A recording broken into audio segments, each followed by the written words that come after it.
Olá pessoal, tudo bem? Vamos conversar um pouquinho hoje nessa sexta de muita novidade, né? Acordei cedo ali postando para vocês o voto do ministro Toffoli no tema 709, o ministro relator, que então traz algumas modificações na tese. Lembrando que o tema 709 já tinha sido julgado mérito, já tinha uma tese firmada, e agora o julgamento é de embargos de declaração, embargos do IBDP, da COBAP, do próprio INSS, muita gente discutindo ali os efeitos daquela decisão. O tema central ali que está em discussão é a possibilidade do trabalhador continuar em atividade insalubre ou de risco, né, perigosa, após se aposentar no tipo especial, aquela aposentadoria da espécie 46, aposentadoria diferenciada com tempo reduzido.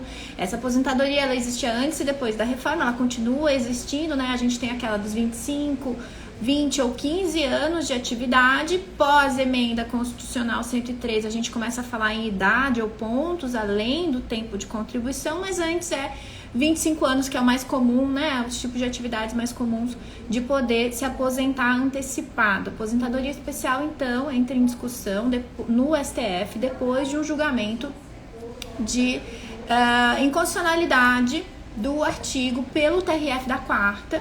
O tema chega ao STF, é afetado. Eu tive a honra de representar o IBDP nesse tema, desde que ele começou lá com o ministro Toffoli. E ele foi votado no ano passado e volta agora à discussão nesses embargos. E daí, vamos falar um pouquinho da decisão. E por que eu tô fazendo a live? Pô, Gisele, o plenário virtual, dei pra gente entender, essa votação não é nem presencial, ele é virtual, plenário, mas ela também não é ao vivo, como é a votação do STJ, como é a maioria das votações que a gente está tendo. Essa votação que está acontecendo lá no STF agora, ela vai durar do dia 12 ao dia 23 de fevereiro, e os ministros votam online ali, né? Clicam sim ou não, vão fazendo os votos, podem apresentar votos escritos, o relator sempre apresenta votos escritos, e eles vão discutindo, então, a matéria ali, não há um debate entre eles só vão colocando as informações e daí depois a gente tem o resultado. Então, o julgamento encerra dia 23. Começou hoje pela manhã. Sempre começa meia-noite e 1, abre ali o plenário com o voto do relator. Para quem quiser ter acesso ao voto, eu deixei lá no meu grupo do Telegram. Quem quiser estudar com mais cuidado os detalhes do voto, deixei lá no meu grupo do Telegram. Para quem já viu também a postagem, eu coloquei alguns destaques para vocês hoje, né, a respeito desses pontos principais. E daí eu gostaria de ler primeiro para vocês, deixa eu pegar aqui, a tese que vai ser firmada se esse voto for vencedor. E daí, da tese em si, gente, mudou só a inclusão de uma palavra no final, tá? O que a gente vai ter é a modulação, que é importante, eu já vou falar com vocês sobre isso, mas a tese em si, esses embargos não alteram praticamente, tá? A tese fixada antes, ela falava em cessação, mas não dizia se era do pagamento ou do benefício. Isso gerou um movimento, até os advogados gostaram bastante, de que se fosse cessar, a gente poderia cancelar o benefício e conseguir um novo mais vantajoso. A tese agora afirmada fala expressamente em cessação do pagamento, que significa, na verdade, uma suspensão do pagamento e o benefício continua existindo. Então, isso vai ter algumas peculiaridades. Deixa eu ler para vocês a tese, para depois a gente poder ver os detalhes. Então, a tese fica, né? 1. É constitucional a vedação de continuidade da percepção de aposentadoria especial se o beneficiário permanece laborando em atividade especial ou a ela retorna, seja essa atividade especial aquela que ensejou a aposentadoria ou outra. Então, ele não pode ter exposição a nenhum agente nocivo depois que ele se aposentou especial. Ele tem que se retirar. Não quer dizer aqui, e daí um ponto importante, que ele não pode continuar a trabalhar. Ele pode sim continuar a trabalhar. O que ele não pode é continuar a trabalhar em atividade nociva à sua saúde ou integridade física. Então, ele pode ser readaptado dentro da empresa, ir para um setor mais administrativo, desenvolver outra atividade, não tem problema, certo? Não é trabalho como um todo, é apenas trabalho que seja nocivo à saúde dele. E a segunda parte da tese, essa que sofreu uma modificação no final, vou ler para vocês também.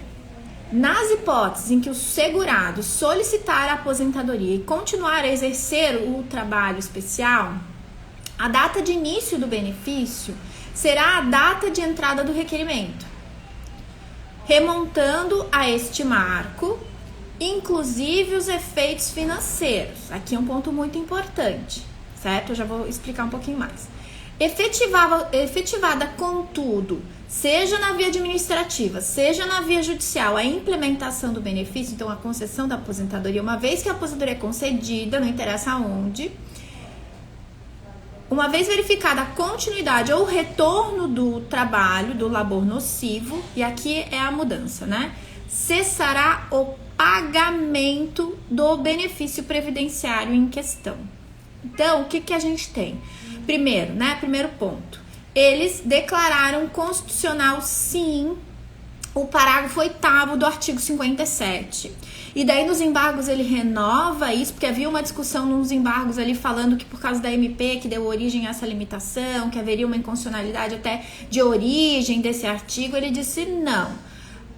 Sim, é sim constitucional o parágrafo 8º do artigo 57, que é o artigo que faz a limitação na Lei 8.213. Então, vejam, essa limitação existe na Lei 8.213, que trata do regime geral e INSS. Portanto, essa limitação está prevista para quem trabalha na iniciativa privada, quem se aposenta pelo INSS, o regime geral. Servidores públicos não foram tratados nem em embargos. Alguns embargos trouxeram a questão dos servidores públicos, perguntando se a ele se aplicaria. O STF nem entrou nessa questão, pelo menos não até o voto do ministro Toffoli. Vamos ver como é que os outros vêm se manifestando, certo? Mas, dito então que é constitucional essa restrição para o regime geral, e ele renova no item 1 ali da parte dispositiva dos embargos, desse acórdão dos embargos, ele traz então a nova tese em que ele esclarece uma dúvida que ficou por causa... Quando ele usa o termo cessação é equivalente a cancelamento, não a suspensão. Mas quando ele usa cessação do pagamento, ele deixa claro que equivaleria a uma suspensão do benefício. O benefício continua ativo. E aqui a gente tem um porém, até bem lembrado hoje, porque era 6 da manhã, eu já estava incomodando o pessoal ali da diretoria de atuação do IBDP, mandando voto e passando as informações, a gente começou a trocar ideias. E o Nazário, hoje de manhã, falou o seguinte: bem, e daí como fica se a pessoa continuar a trabalhar e implementar os requisitos de uma nova aposentadoria? Pode trocar? Eu e o Anderson respondemos na hora ali, né? O Anderson de Tomás, não pode trocar. A única forma que ele poderia transformar, por exemplo, uma aposentadoria especial numa aposentadoria por tempo, numa aposentadoria por idade, até numa aposentadoria por invalidez, seria se ele provasse que lá na DER, que lá quando esse benefício foi, então o especial foi adquirido, ele também teria direito a outra coisa que pode ou não ser de maior valor, mas que ele pode optar por trocar. Se esse outro benefício, então uma aposentadoria por tempo, por idade, que ele adquire na constância após esse benefício anterior, né, que seria, porque a gente viu que os efeitos financeiros e a aposentadoria especial, mesmo aquela que é concedida na via judicial, ela remonta a DER, a entrada de requerimento, né? Então, se por acaso a pessoa não se aposentou naquele momento que teve que entrar com a ação, 5 anos depois o benefício sai,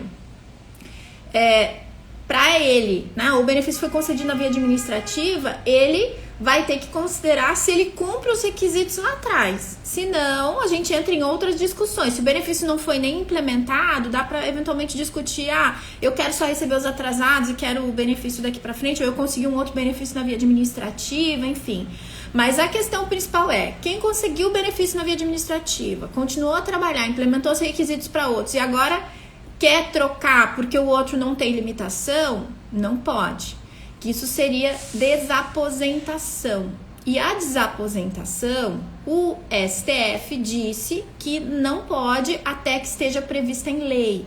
O STF não disse que cancelar benefícios, né, não seria possível se a lei assim previsse. Ele diz o seguinte: enquanto não houver previsão na lei, desaposentação ou cancelamento de benefício não pode ser criado, essa ferramenta, pelo judiciário. Então, o judiciário não pode criar essa possibilidade. Ele pode, sim, mais pra frente, se a lei vier a garantir a desaposentação, daí a pessoa vai poder trocar os benefícios, mas por enquanto não. Então, quem se aposentar especial e voltar à atividade ou continuar na atividade insalubre, vai ter o pagamento suspenso e não pode trocar por um benefício melhor que ele vai adquirindo durante esse trabalho que ele continuou, tá? Tomem bastante cuidado nisso. Isso mesmo, Flávio, ele ficaria sem benefício até sair da atividade insalubre ou perigosa, tá? É uma situação bem peculiar. Não sei se o Supremo se tocou que é isso que ele está decidindo, né? Por isso que no começo, quando se falou em cessação de benefício ou cancelamento de benefício, houve um movimento positivo da advocacia. Não, então assim a gente consegue organizar melhor. Mas, infelizmente, com o voto do ministro Toffoli nos embargos, que saiu hoje, né, de manhã, que vai ficar em votação até dia 23 de fevereiro, a gente tem uma situação bem peculiar aqui. Então, que a pessoa que se aposentou na via administrativa e continuar a trabalhar não vai poder trocar esse benefício por algum que ele adquira mais tarde com essas outras contribuições. Ele fica sem benefício até ele voltar, né, ou parar de trabalhar na atividade, voltar a uma atividade comum, uma atividade que não tenha exposição, certo?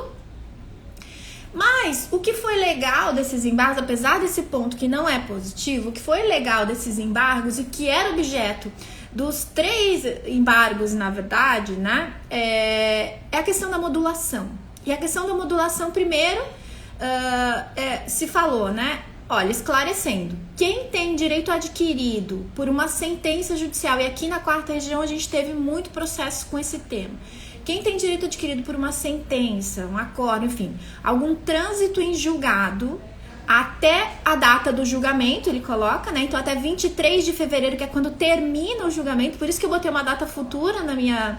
Algumas pessoas me mandaram no direct: Gisele, tem certeza que é 23? Sim, gente, porque esse julgamento começa dia 12, mas ele termina dia 23. Se, claro, não houver pedido de vistas e tudo mais. Mas até o dia 23, né? Fica com direito adquirido a manter o benefício e a atividade concomitante ali com insalubridade, com agentes nocivos à saúde, certo? Então, quem tem trânsito em julgado até 23 de fevereiro fica com esse direito adquirido a manter a atividade e a aposentadoria, certo? Agora, a modulação, que foi muito importante e interessante, é a irrepetibilidade. Então, não pode cobrar os valores recebidos por pessoas que tenham, na via administrativa ou na via judicial, recebido essa aposentadoria e trabalhado ao mesmo tempo, certo? Até o dia 23 de fevereiro. E aqui é por isso que eu tô fazendo um certo alarde com relação a isso, para avisar os colegas advogados que, se você tem cliente que ainda não se afastou da atividade, você tem que conversar com eles para que eles verifiquem se tem interesse ou não a se afastar, porque eles teriam o prazo até 23 de fevereiro inicialmente, né, para resolver essa questão e não ter que devolver nenhum valor e poder receber até os atrasados eventualmente, né? Não ter problemas na implementação desse benefício, na manutenção dessa aposentadoria, tá? Aqui no TRF da 4ª, principalmente Paraná, Rio Grande do Sul, Santa Catarina, a gente teve muita tutela deferida, porque, como eu disse no começo, o TRF tinha a declaração de inconstitucionalidade do parágrafo 3º do artigo 57. Então, o tema aqui era bem pacífico, favorável aos segurados. Um julgamento até muito interessante do TRF daqui. E essas pessoas estavam com o benefício implementado, tinham tutelas. Mesmo as concedidas administrativamente também, em razão dessa mudança de entendimento do STF, ele preservou. Então, o item D do acórdão, da parte dispositiva do acórdão, diz o seguinte: declarar a irrepetibilidade dos valores alimentares recebidos de boa-fé E aqui, por decisão judicial ou administrativa,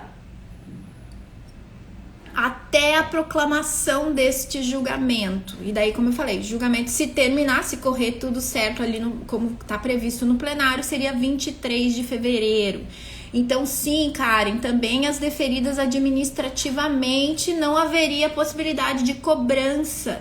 Só que a gente, né, a advocacia precisa entrar em contato com seus clientes e organizar essa parte com os clientes, avisar para eles que eles precisam regularizar até, né, claro, o dia 23 pode ser que alguém peça vistas e prologue um pouquinho. Mas como a gente vai ter aí um pouquinho mais de quase 9 dias, né? E seja que nesse meio tempo ainda tá o carnaval, a gente tentar agilizar, organizar, confiram os seus processos para garantir, né, o contato com o cliente, organizar essa vida previdenciária do teu cliente para poder viabilizar a continuidade da aposentadoria, não ter que devolver, né? Tipo, uma situação tranquila para o seu cliente que entrou com a ação ou que está com um benefício previdenciário concedido na via administrativa e que continua a trabalhar. Até o dia 23 de fevereiro, pelo menos inicialmente, essa é a data fim. Quem trabalhar a partir dali pode, né, se ter alguma discussão a respeito de devolução, certo? Com relação a servidores públicos, eu coloquei ali na minha postagem e eu ressalto. Não houve manifestação com relação à proibição, por exemplo, de um médico que trabalhe no regime geral, que trabalhe vinculado ao regime geral e a um regime próprio, ou até 2 regimes próprios. Ele não disse em momento nenhum que esse servidor não poderia acumular uma aposentadoria especial no regime geral com uma atividade especial em algum regime próprio. Isso não foi solucionado, essa dúvida permanece em debate. O que é importante a gente ressaltar com relação aos servidores públicos? No momento, a maioria dos regimes não tem proibição, porque aqui o que foi julgado, gente, é o parágrafo 8º do artigo 57 da Lei 8.213. Os regimes, a maioria deles não tem esse tipo de limitação. Talvez venham a fazer nas suas reformas, talvez a gente venha a enfrentar isso, acredito que a gente vai enfrentar isso mais intenso agora, né? Uma vez estabelecido 709 para o RGPS. Mas no momento o Supremo ainda não se manifestou e essa tese, e eu inclusive considero isso mais vantajoso para os servidores, essa tese vai começar, né? Nas primeiras instâncias, não vai terminar sem nem o debate lá no Supremo em sede de embargos. Eu acho que assim fica melhor, tá? Do que a gente chegar já com um julgamento do Supremo aqui de uma tese que eles nem debateram. Eu acho que é precoce querer essa resposta agora. Eu acho que a gente tem que fundamentar bem essa possibilidade de continuidade, principalmente com base no artigo 37 da Constituição, que o servidor pode, nas áreas da saúde, por exemplo, ter mais de uma atividade, inclusive dentro do mesmo regime, que seria o regime próprio, tá? Então tem bastante coisa pra gente debater aqui. Com relação e o principal foco aqui, gente, é destacar para vocês, se vocês têm clientes que estão trabalhando, a gente tem que se agilizar para contatar eles e verificar se eles conseguem regularizar a situação deles, se eles estão trabalhando em atividade especial para regularizar a situação até, né, quem sabe 23 de fevereiro, se tiver algum pedido de vistas um pouco mais para frente. Mas assim, não acredito que vai ter alteração com relação aos embargos para gerar possibilidade de continuar a trabalhar. O que a gente está tendo aqui é um prazo, realmente, eu vi algumas anotações ali que ficou bom, o item C e o item D dessa parte dispositiva aqui do voto, no sentido de que tem modulação para a data do dia 23, para quem tem trânsito em julgado, até essa data, vai poder manter a aposentadoria e a atividade especial. E para quem estava trabalhando e quer receber a aposentadoria especial, ou estava recebendo a aposentadoria especial administrativa ou judicialmente, também não vai ter que devolver, mas tem que regularizar logo essa situação para não correr o risco de se prejudicar, certo? Então, assim, essa era a dica de hoje, espero que tenham gostado. Vai ficar gravado assim, tá? Deixa eu ver se tem algumas perguntas aqui. Então, a Cris, né? Se transitou em julgado, já implementou, segue na atividade. Exatamente. Não, se transitou em julgado antes de 23 de fevereiro, né? Ou se não tiver embargos, talvez uma data futura, não tiver vistas, aliás, vai poder continuar na atividade sim, mas cuidado, é trânsito em julgado, não é decisão de tutela, certo? Com relação à tutela, tem o item D do acórdão, que eu tô vendo aqui uma pergunta. Com relação à tutela, quem estava recebendo a via administrativa, tem o item D do acórdão que vai garantir, então, que não tenha que devolver. Ele vai ter que parar de trabalhar, mas ele não vai ter que devolver os valores, certo? Com relação a servidores públicos, não tem nada definido no momento. A questão do afastamento de atividades como vigilantes, que deixou de ser considerado especial. Como fazer essa prova? Gente, assim como a gente faz a prova do tempo especial, a gente vai ter que pegar LTCAT e PPP e verificar como é que eles estão enquadrando ali. Um PPP demonstrando que a pessoa não está mais exposta a agentes nocivos ou que a atividade não é especial, garante a segurança do trabalhador. Então, se o seu cliente diz, eu não estou mais trabalhando, então tá, então pede um PPP e o LTCAT para a empresa que você está vinculado. Cuidado, porque eu vi vários casos que... teve até um caso recente de uma aluna que ela estava me contando de uma prefeitura que disse que a prefeitura disse, não, tá afastado, não tem mais atividade especial. Daí quando ela pediu o PPP veio com atividade especial do período, inclusive posterior. Então tomem o cuidado para, além de regularizar, documentar a regularização desse afastamento da atividade, certo? Gente, espero que tenham gostado. Muito obrigada. Eu sei que eu tomei um pouquinho do tempo de almoço de vocês, mas achei que tinha algumas coisas importantes pra gente tratar, até em razão desse prazo. A gente ganhou, né? Se fosse julgamento todo num dia, a gente não tinha esse tempo a mais para tentar regularizar a situação. Como esse julgamento dura mais, em regra dura uma semana, mas em razão do carnaval vai durar 9 dias... a gente vai do dia 12 ao dia 23 de fevereiro, a gente tem esse período ali a mais para tentar regularizar, certo? Um beijo para vocês, um bom almoço, um bom final de semana. Eu vou deixar gravado aqui e lembre-se, para quem quiser o acesso ao voto, que não conseguir pegar lá pelo plenário, vai tá no meu Telegram, já tá disponível